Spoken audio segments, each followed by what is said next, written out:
जमरा नशा। राजधानी में सामने आया एमडी ड्रग का मामला अब सिर्फ एक नशे की तस्करी तक सीमित नहीं रह गया।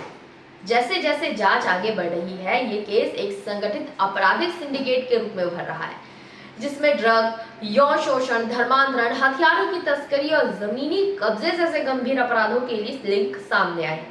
इस पूरे नेटवर्क के केंद्र में है यासीन अहमद उर्फ यासीन मछली, जो शहर के नामी मछली कारोबारियों से जुड़ा हुआ है। वहीं मुंबई ड्रग तस्करी के खिलाफ कार्रवाई करते हुए मुंबई पुलिस को एक बड़ी कामयाबी हाथ लगी है। पुलिस ने कर्नाटक के मैसूर शहर में छापेमारी कर एक अवैध मेफेड्रॉन निर्माण इकाई का भांडाफोड़ किया है। इस ऑपरेशन में 192 किलोग्राम मेफेड्रॉन जब्त किया गया है। इसकी अंतर्राष्ट्रीय बाजार में अनुमानित कीमत करीब 390 करोड़ रुपए बताई जा रही है। नशे की आड़ में शोषण और ब्लैकमेलिंग। पुलिस जांच में पता चला कि यासीन मछली भोपाल के 2 बड़े पबों में डीजे के रूप में काम करता था, जिनके जरिए एमडी ड्रग्स और अन्य नशे की सप्लाई होती थी। इन पबों में आने वाली युवतियों को पहले मुफ्त नशा देकर आदी बनाया जाता, फिर बेहोशी की हालत में उनके साथ दुष्कर्म किया जाता। इस दौरान उनके अश्लील वीडियो भी बना लिए जाते थे और फिर ब्लैकमेल कर शोषण का चक्र चलता रहता। पुलिस ने यासीन के मोबाइल से 100 से ज्यादा अश्लील वीडियो बरामद किए हैं। धर्मांतरण के लिए दबाव और हिंसा।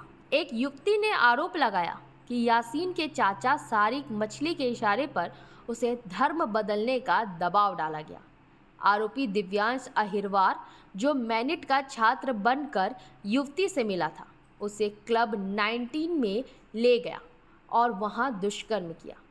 दिव्यांश ने युवती को धमकाया कि वो सारिक मछली और उसके गुर्गों को खुश करे। युवती का कहना है कि उसके द्वारा दर्ज कराई गई एफआईआर को भी पुलिस ने जानबूझकर कमजोर किया ताकि आरोपी को जल्द जमानत मिल सके। हथियार तस्करी और प्रदेशों में फैला नेटवर्क।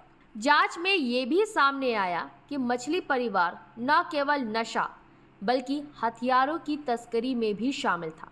हथियार प्रदेश के बाहर से बनकर भोपाल में पहुंचाए जाते थे। हाल ही में आरोपी जगजीत सिंह बैस उर्फ जग्गा को भोपाल एयरपोर्ट से गिरफ्तार किया गया, जो पंजाब से जुड़ा बताया गया है। यासीन के मोबाइल चैट्स से ये साफ हुआ है कि उसका नेटवर्क पंजाब, राजस्थान और महाराष्ट्र तक फैला हुआ था। सामाजिक प्रभाव और राजनीतिक दबाव। पीड़ित परिवारों ने आरोप लगाया कि 2013 से लेकर अब तक वे सीबीआई, मुख्यमंत्री और प्रधानमंत्री तक शिकायत कर चुके हैं, लेकिन राजनीतिक दबाव के चलते उनकी सुनवाई नहीं हुई। कई पीड़ित युवतियां अभी भी सामने नहीं आ पा रही हैं क्योंकि वे मछली गैंग के खौफ में हैं। सरकारी और निजी जमीन पर अवैध कब्जा। सारिक मछली और यासीन पर सरकारी और निजी जमीनों पर कब्जे के आरोप भी लगे हैं। क्राइम ब्रांच ने जिला प्रशासन को पत्र लिखकर उनकी संपत्तियों की जांच की सिफारिश की है। भोपाल एडिशनल डीसीपी शैलेंद्र चौहान ने बताया कि यह मामला गंभीर और बहुआयामी है। सोशल मीडिया पर गलत जानकारी ना फैलाएं और जैसे जैसे साक्ष्य मिल रहे हैं, पुलिस कड़ी कार्रवाई कर रही है। उन्होंने ये भी कहा कि आरोपी इतने प्रभावशाली हैं कि उनके डर से कई पीड़ित एफआईआर दर्ज कराने से भी कतरा रहे हैं। भोपाल का ये मामला सिर्फ एक ड्रग रैकेट नहीं, बल्कि एक भयावह आपराधिक साजिश है, जिसमें महिलाओं का शोषण, धार्मिक कट्टरता, हथियारों की तस्करी और राजनीतिक संरक्षण जैसे कई गंभीर पहलू जुड़े हैं। आने वाले दिनों में इस नेटवर्क से और भी बड़े नाम सामने आ सकते हैं। पुलिस जांच जारी है और कई परतें अभी खुलनी बाकी है। वहीं मुंबई ड्रग तस्करी के खिलाफ कार्रवाई करते हुए मुंबई पुलिस को एक बड़ी कामयाबी हाथ लगी है। पुलिस ने कर्नाटक के मैसूर शहर में छापेमारी कर एक अवैध मेफेड्रॉन निर्माण इकाई का भांडाफोड़ किया है। इस ऑपरेशन में 192 किलोग्राम मेफेड्रॉन जब्त किया गया। इसकी अंतर्राष्ट्रीय बाजार में अनुमानित कीमत करीब 390 करोड़ रुपए बताई जा रही है। इस मामले में अब तक 8 लोगों को गिरफ्तार किया गया है। इनमें से 5 आरोपी मुंबई के रहने वाले हैं।